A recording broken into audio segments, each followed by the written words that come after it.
Marinate করে নেব। হাতের সাহায্যে আমি ঘুরিয়ে ঘুরিয়ে খুব ভালোভাবে ম্যারিনেট করে নেব, যাতে মশলাটা চিকেনের সাথে খুব ভালোভাবে মিশে যায়। তো গাইজ, আপনারা দেখতে পাচ্ছেন আমার চিকেনটা কিন্তু খুব ভালোভাবে ম্যারিনেট করা হয়ে গিয়েছে মশলার সাহায্যে। তারপরে এবার আমি এখানে দিয়ে দিচ্ছি সরিষার তেল। সরিষার তেলটা একটু বেশি পরিমাণে দেওয়ার চেষ্টা করবেন, যাতে একটা সুন্দর ফ্লেভার আসে। তো সরিষার তেলটি দেওয়ার পরে আমি ভালোভাবে আরও একবার ম্যারিনেট করে নিচ্ছি, দেখতে পাচ্ছেন আপনারা। এবার আমি চিকেনটাকে ফয়েল করে ভালোভাবে ঢেকে রেখে দেবো 1 ঘন্টার জন্য, যাতে মশলাটা ভালোভাবে চিকেনের সাথে মিশে যায়।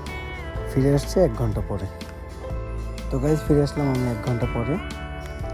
এবার আমি ফয়েলটা খুলে দেখাচ্ছি। আপনারা দেখতে পাচ্ছেন আমার চিকেনটা মশলার সাথে কতটা ভালোভাবে মিশে গিয়েছে। এবারে একটি ফ্রাই প্যানে আমি তেল গরম করে নিয়েছি। তেলটাকে আমি বেশ ভালো হিটে গরম করে নিয়েছি প্রথমে।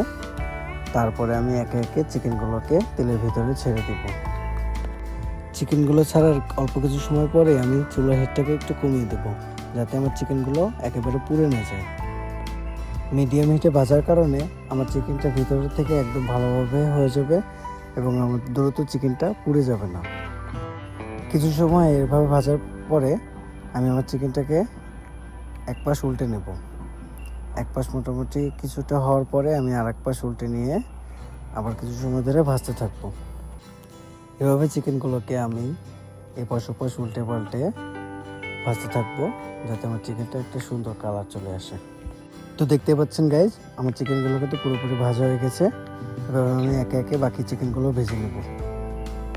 আমি আর বাকি চিকেনগুলো আপনাদের দেখাচ্ছি না। তো আমার এই চিকেনগুলো হওয়ার পরে আপনাদেরকে আমি দেখাচ্ছি আমার চিকেনগুলো কেমন হয়েছে। তো গাইজ, দেখতে থাকুন, সাথে থাকুন। আলহামদুলিল্লাহ গাইজ, দেখতে পাচ্ছেন আমার চিকেনগুলো কিন্তু একদম পুরোপুরি হয়ে গেছে। কত সুন্দর একটা কালার এসেছে, দেখলে লোভনীয় লাগতেছে, তাই না? এবারে চিকেনের সাথে যে গ্রেভিটা ছিল সেটাকে আমি সামান্য তেল দিয়ে কষিয়ে নিচ্ছি। বেশ ভালো সময় ধরে আমি কষাবো, যাতে কাঁচা ফ্লেভারটা চলে যায়।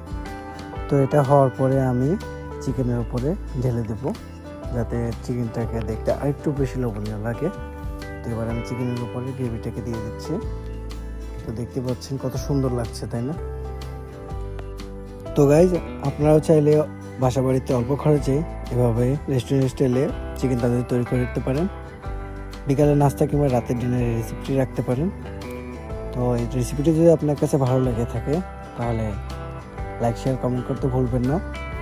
আর আমার চ্যানেলটি সাবস্ক্রাইব করে আমার সাথে থাকুন। ইনশাল্লাহ পরবর্তীতে নিত্য নতুন ভিডিও আপনাদের মাঝে আপলোড করা হবে। দেশ প্রবাস থেকে যারা দেখছেন, আপনাদের সবাইকে জানাচ্ছি ধন্যবাদ। আসসালামু আলাইকুম।